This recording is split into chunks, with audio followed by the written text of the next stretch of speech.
et bienvenue dans notre temps de partage sur cette plateforme à l'écoute de la parole, dans notre émission qui consiste à enseigner sur la parole de Dieu. C'est un temps de prière, un temps d'enseignement, d'édification, un temps de partage, un temps de communion avec la parole de Dieu. Je vous souhaite la bienvenue encore ce matin. Alors sans plus tarder, nous allons incliner la tête et nous allons prier. Seigneur, merci, toi qui es le Dieu tout-puissant, le glorieux et grand Dieu. Merci, Père, parce que tu es celui qui nous garde et qui nous protège. Tu es celui qui vit avec nous et qui nous fait marcher et avancer. Tu es celui qui nous donne la vie tous les jours et nous te bénissons. Nous louons ton nom, car personne n'est semblable à toi. Merci pour ta présence dans nos vies et merci parce que tu es là. Merci parce que tu conduis nos pas. Enseigne-nous encore ce matin par ton esprit. Éclaire-nous, Père. Édifie-nous et conduis nos vies. Réponds à mon frère et à ma sœur ce matin et aide-nous encore dans tous les endroits où nous avons besoin de toi. Au nom de Jésus. Amen. Alors je vous salue encore dans le nom du Seigneur Jésus. Je bénis le Seigneur pour vos vies et je rends grâce à Dieu pour vous.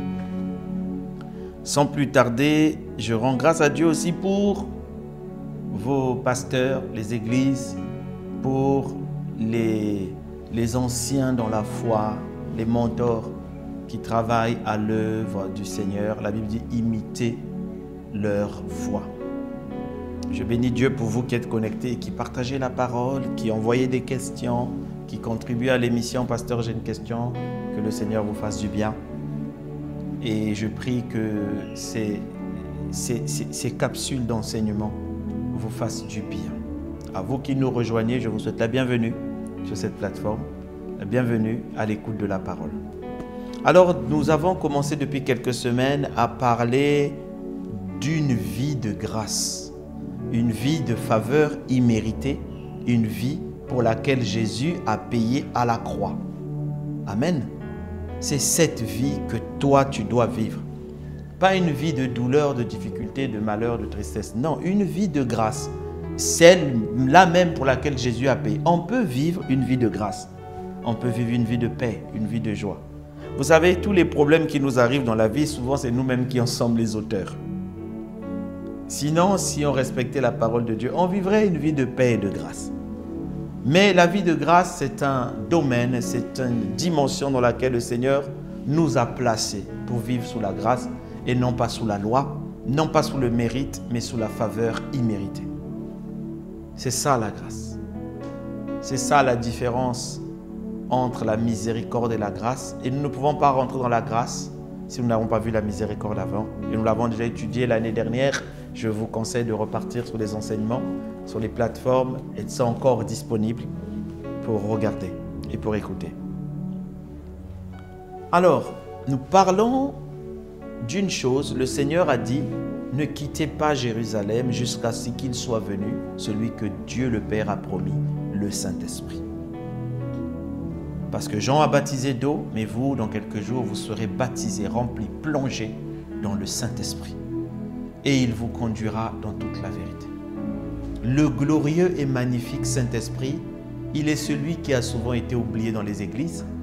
Or, il est celui qui a le mandat de conduire l'église dans la vie de grâce. C'est le Saint-Esprit. Et nous avons dit que Jésus a dit une chose, il a appelé le consolateur, parce que quand il vient nous consoler de toutes nos douleurs, de toutes nos tristesses, de tous nos désarrois. Il vient apporter des solutions idoines aux problèmes que nous gérons. Il est l'esprit de sagesse, ne l'oublions pas. Il vient nous faire sortir des difficultés. Voilà pourquoi il nous console. Et il ne nous console pas momentanément, il nous donne une vie de consolation jusqu'à en améliorant notre vie, en la rendant prospère, en la rendant avancée, en la faisant gagner en avance. En nous faisant, autrement dit, vivre la vie éternelle. La vie éternelle, ce n'est pas la vie qui ne meurt jamais, non. La Bible déclare que Jésus a dit, celui qui croit en moi aura à la vie éternelle.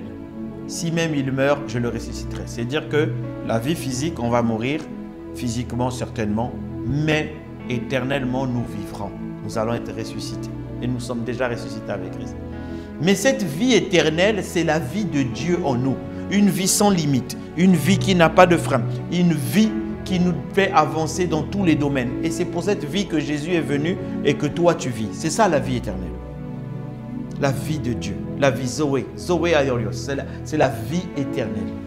C'est une vie où tu n'es pas limité. Et je prie pour que tu la manifestes, parce que tu l'as déjà, mais que tu la manifestes au nom de Jésus. Et ça commence par le Saint-Esprit. Il dit, il nous conduira. Mais le Seigneur rajoute une chose, il a dit, le consolateur que le monde ne connaît pas, mais vous le connaissez. Ça veut dire que la consolation vient aussi avec la connaissance du Saint-Esprit, de la personne.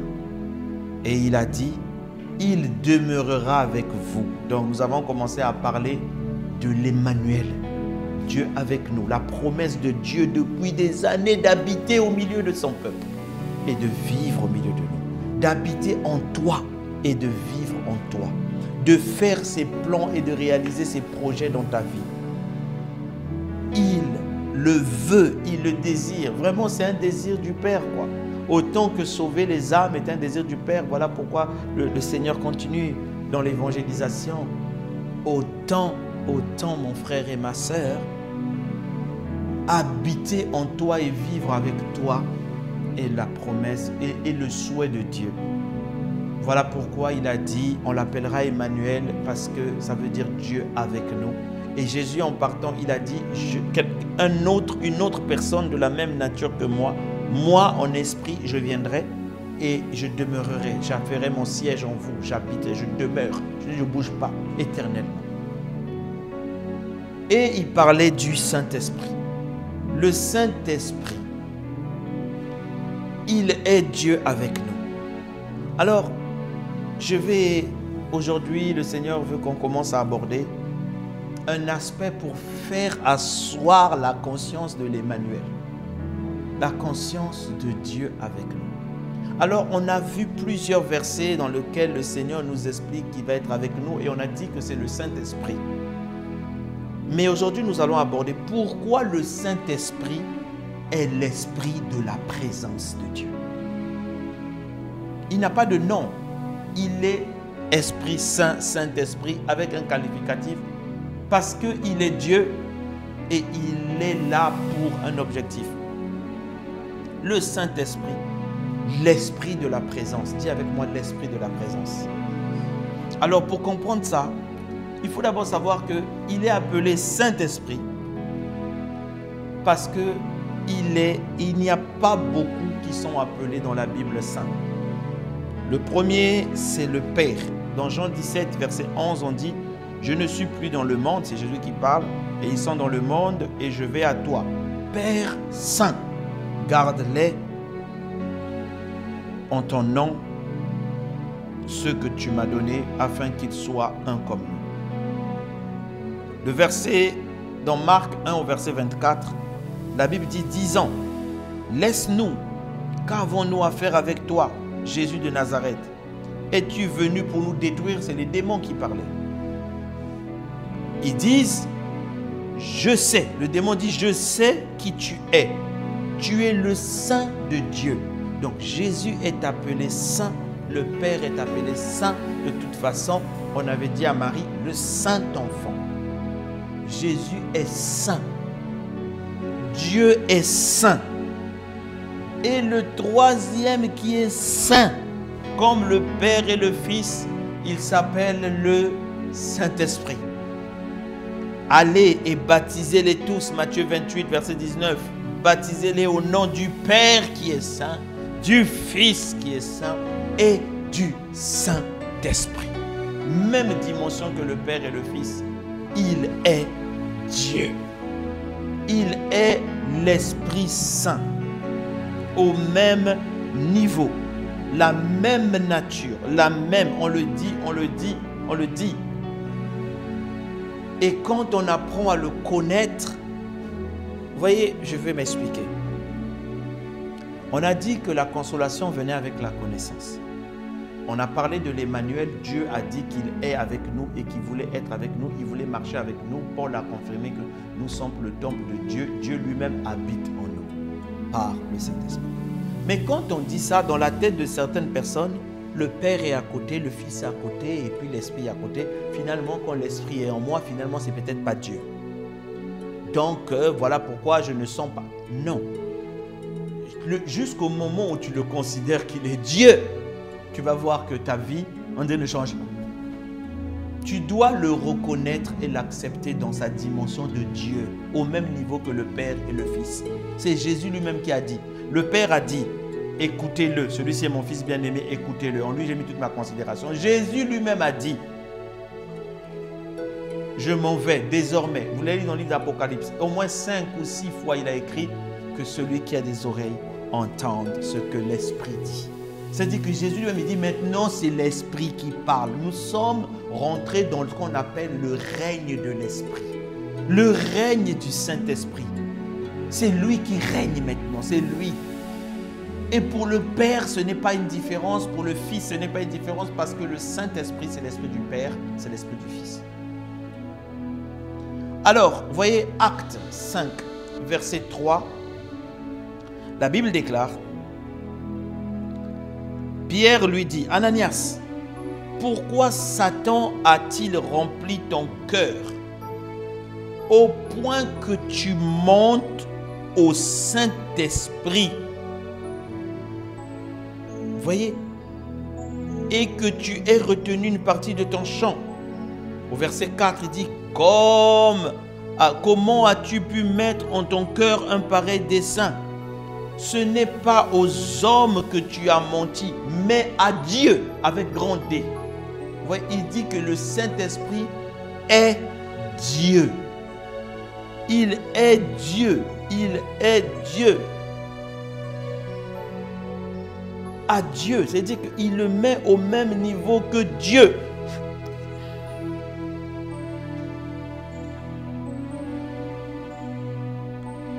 1 Corinthiens 2 au verset 10 dit, Dieu nous les a révélés par l'Esprit, car l'Esprit sonde même les profondeurs de Dieu.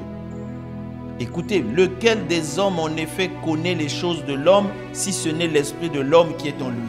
Ça veut dire que toi-même, il y a des choses de toi que tu ne connais pas, mais que ton esprit connaît. Et la Bible dit de même, personne ne connaît les choses de Dieu si c'est l'Esprit de Dieu. C'est-à-dire que c'est Dieu qui connaît Dieu parce qu'il est Dieu. C'est l'Esprit de Dieu qui connaît Dieu parce que lui-même il est Dieu. Voilà pourquoi la Bible dit le Saint-Esprit sonde. Sonde veut dire examine, entre dans le secret, connaît tout ce qu'il y a de Dieu. Il sonde même les profondeurs de Dieu. Le Saint-Esprit qui habite en toi est Dieu. Il est Dieu. Il est Dieu. Il faut que tu le comprennes. Voilà pourquoi les gens dans l'Ancien Testament disaient, si tu ne marches pas avec nous, nous on ne part pas. Voilà pourquoi David disait, même si une armée siège, tout ce que je veux, c'était ta présence. C'est que je sois là, que tu sois là avec nous, que tu sois l'Emmanuel. Tu es avec nous. Le Saint-Esprit est Dieu. Il est Dieu. Il est Dieu.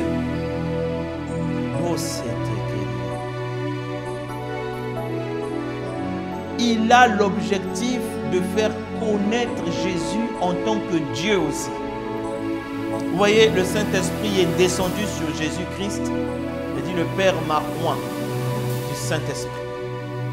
Il est descendu sur Jésus-Christ dans le but de faire connaître le Père. Jésus a dit, qui peut connaître le Père si ce n'est le Fils qui révèle le Père? Ça veut dire que le Fils est venu révéler le Père. C'est-à-dire qu'il est venu manifester la gloire du Père. Il est venu manifester la gloire du Père. Mais l'Esprit est venu manifester la gloire de Jésus. Il est descendu aussi pour glorifier Jésus. Voilà pourquoi il est dit dans le livre de Jean 14, si on commence à partir du verset 18, « Je ne vous laisserai pas orphelin, l'Emmanuel. Je viendrai à vous. » Jésus dit « je ». Il n'a pas dit « l'Esprit viendra à vous. Il dit, je viendrai à vous. C'est-à-dire que le Saint-Esprit, c'est Jésus lui-même. Encore un peu de temps et le monde ne me verra plus. Mais vous, vous me verrez, car je vis et vous vivrez aussi. En ce jour-là, vous connaîtrez que je suis en mon Père et vous êtes en moi et je suis en vous. Tout ça comment? Par le Saint-Esprit. Celui qui a mes commandements et les garde, c'est celui-là qui m'aime. Et celui-là qui m'aime sera aimé de mon Père. Je l'aimerai et je me ferai connaître. Je me révélerai à lui. Jude, non pas l'Iscariote, lui dit, Seigneur, d'où viens-tu que tu te feras connaître? En phanizo. En phanizo veut dire te manifester, t'exposer à nous et non au monde. Un peu plus loin pour répondre, dans le verset 26, il dit, mais le consolateur, l'Esprit Saint, que le Père enverra en mon nom. Il vous enseignera toutes choses, il vous rappellera tout ce que j'ai dit. Le Père enverra en mon nom. Quand tu cries, oh Jésus, celui qui vient, c'est le Saint-Esprit. C'est celui qu'on envoie lorsqu'on prononce le nom de Jésus. C'est celui qui est envoyé pour glorifier Jésus. C'est celui qui est envoyé pour révéler Jésus. C'est celui qui est envoyé pour montrer que Jésus est avec toi.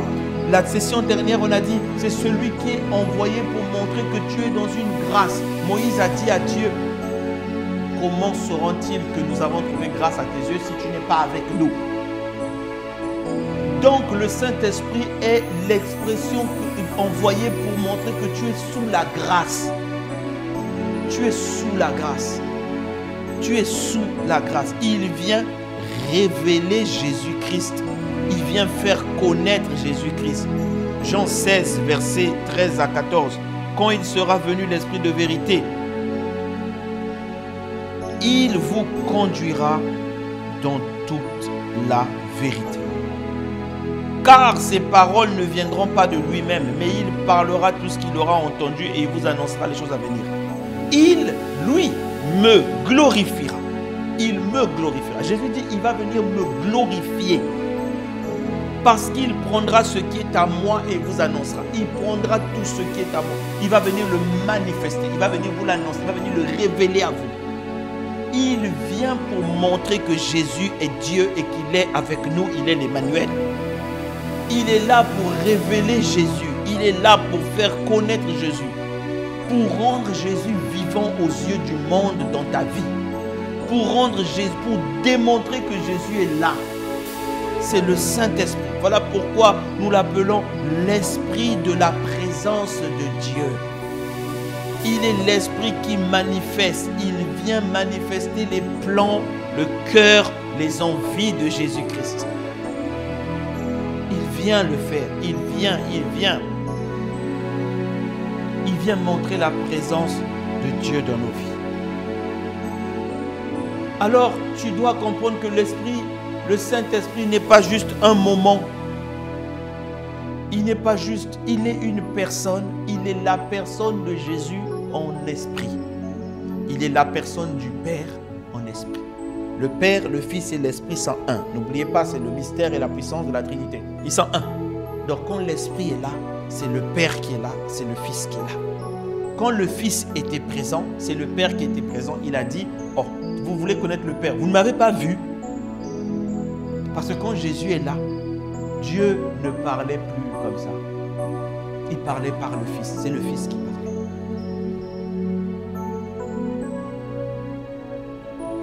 Alors, il est l'Esprit de la présence de Dieu. Il démontre la présence de Dieu. Le Saint-Esprit, c'est dans cette dimension de la présence de Dieu que lui, il fait connaître Jésus.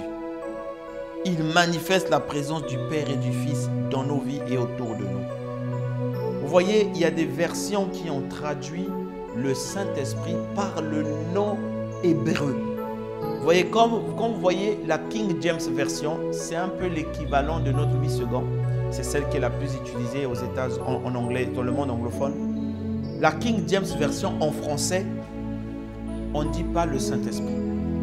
Il dit, par exemple dans Jean 14, verset 22, il dit, mais le consolateur, qui est la sainte présence que le Père enverra. Il est l'Esprit de la présence. la présence de Dieu. C'est quand le Saint-Esprit manifesté dans une salle qu'on dit Dieu est là. Ce que vous ressentez quand le Saint-Esprit est là, on dit Dieu est là. C'est qui est là? C'est le Saint-Esprit. Il commence à opérer des choses, il commence à toucher, il commence à guérir. C'est Dieu lui-même qui rentre en action. C'est Dieu lui-même. C'est lui qui vient. Il manifeste la présence de Dieu là où nous sommes réunis. Il manifeste la présence de Dieu partout où vous vous rendez. Tu vas à une réunion, tu dis au Saint-Esprit, Esprit de la présence, manifeste-toi. Manifeste Dieu d'une certaine manière dans ma vie, dans cette réunion. Tu arrives là-bas, les démons sortent. Tu arrives là-bas dans un conseil d'administration, dans une réunion, la sagesse. On dit quand tu parles, tout le monde est calme, tout le monde écoute. On reconnaît quelque chose. Non, ce n'est pas quelque chose, c'est quelqu'un. Il est l'esprit de la présence. Il est l'esprit de la présence. C'est une personne. Vous voyez, quand Gabriel vient parler à Marie, il dit, dans Luc 1, verset 34 à 35, il dit, Marie dit à l'ange, comment cela se fera-t-il puisque je ne connais point d'homme?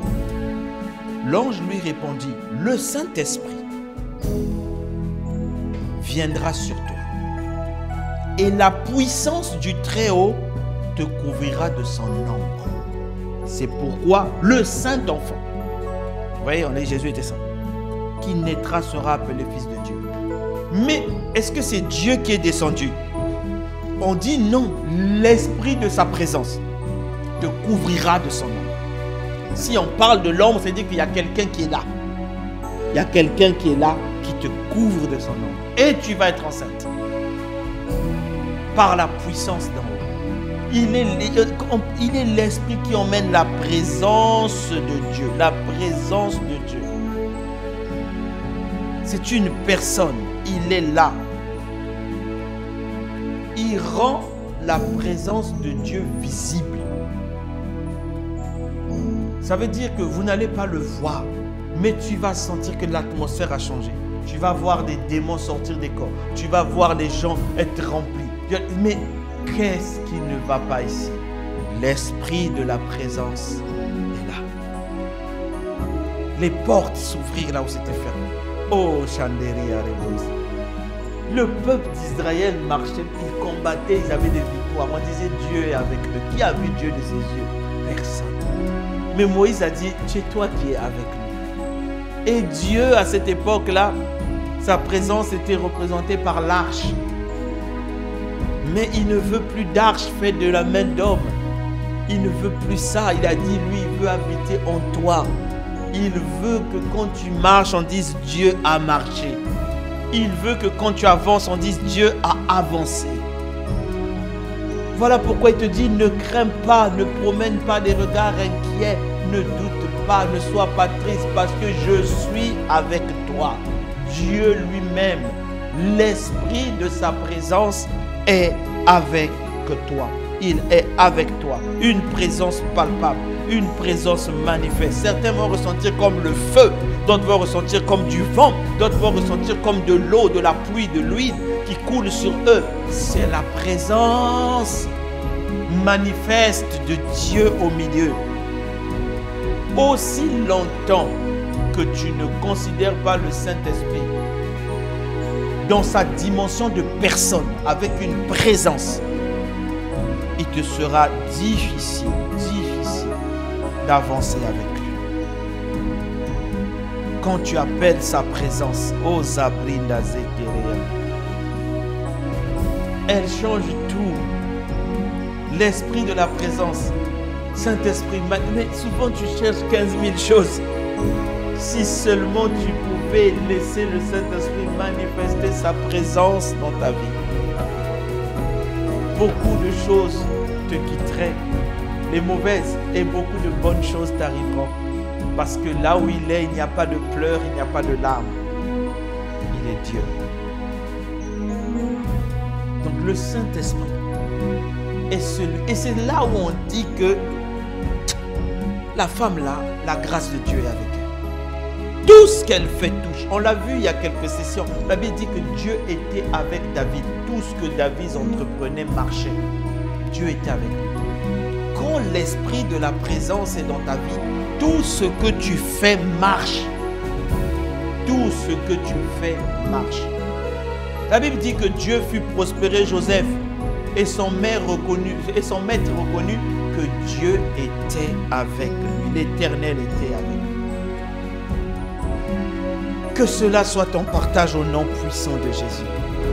Que tu sois conscient plus de la présence de Dieu dans ta vie que des démons, que des sorciers.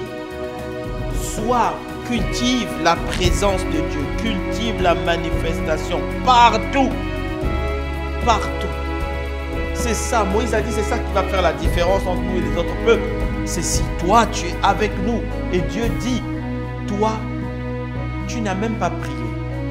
Jésus a déjà payé pour toi, pour que Dieu soit avec toi. Éternellement, Jésus est avec nous. Le Saint-Esprit est en nous, éternellement. Alors, au lieu de regarder les démons, arrête de pleurer, arrête de demander. Cultive la présence. Dis-lui, Saint-Esprit, tu es là. L'Esprit de la présence de Dieu ouvre ses portes. Touche par mes mains. Parle par ma bouche. Regarde par mes yeux. Que l'on sente un homme et une femme différents. Nous avons besoin de ta présence. Manifeste la présence de Dieu. Le Saint-Esprit, c'est l'Esprit de la présence. Nous arriverons les ô éternel Dieu, trois fois saint, Dieu tout-puissant, toi qui es saint par le Père, saint par le Fils, saint par l'Esprit, manifeste ta présence dans nos vies. Manifeste ta présence dans nos vies. Que le Saint-Esprit libère sa puissance, libère sa présence dans nos vies. Nos arrêts, brésisa, honorea, ribrechete. Oh, si seulement les enfants que nous sommes, nous pouvons comprendre la présence de Dieu, l'esprit de ta présence. Aujourd'hui, ouvre une nouvelle dimension de la manifestation de ta présence dans nos vies. Toi qui combats pour nous, tu marchais devant Israël dans le désert et aucun peuple n'a pu les vaincre. Oh, tu les multipliais dans ta présence, tu les rendais plus forts dans ta présence. Et Moïse a dit, si toi-même tu ne viens pas avec nous, nous ne partirons pas. La grâce est manifestée par ta présence. Père, que la présence de l'Esprit soit intensifiée, manifeste et intensifiée dans nos vies, sur la vie de mon frère qui m'écoute, sur la vie de ma soeur qui m'écoute, sur ma vie. Que ta présence soit intensifiée dans nos églises, que ce ne soit pas un passage, mais que nous soyons la demeure de Dieu, la demeure éternelle de Dieu par l'Esprit de sa présence. Seigneur, nous voulons ta présence. Manifeste ta présence. Au nom puissant de Jésus, nous avons demandé au Père le Saint-Esprit, l'Esprit de sa présence. Au nom de Jésus. Amen. Que la gloire soit pour Jésus et que l'honneur à l'Esprit de Dieu. Louange au Père. Merci. Merci Saint-Esprit de nous aider. Amen. Alors que Dieu vous bénisse, mon frère et ma soeur. Que Dieu vous bénisse. Vous qui avez écouté, vous voyez, il y a des clés dans la parole qui changent tout. Dans la présence, il va t'ouvrir l'intelligence. Il va te donner la sagesse. Il va déclarer. Que Dieu vous fasse du bien. Si vous n'avez pas donné votre vie à Jésus encore, ces choses ne peuvent pas se manifester pour vous. Alors restez avec nous et faites la prière du salut. Et à vous qui avez écouté, mettez en pratique. Partagez, partagez. Envoyez à quelqu'un. Dieu compte sur vous pour envoyer à quelqu'un, pour toucher, pour dire à quelqu'un, voici ce qui te manque. Que Dieu vous bénisse. À la prochaine session.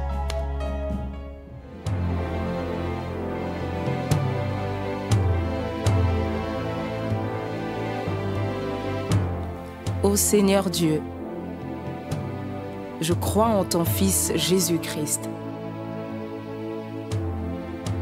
Je crois qu'il est mort pour moi et que Dieu l'a ressuscité d'entre les morts. Je confesse de ma bouche que Jésus-Christ est le Seigneur de ma vie. Dès maintenant et pour toujours. Je donne ma vie à Jésus-Christ dès aujourd'hui et j'ouvre mon cœur par la foi et reçois le salut.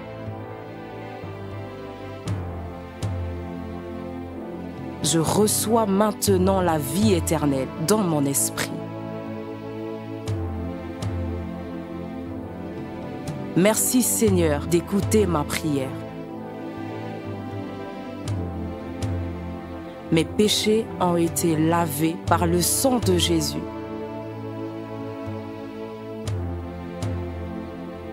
Christ vit maintenant en moi. Et je suis libre. Je suis sauvé. Je suis né de nouveau.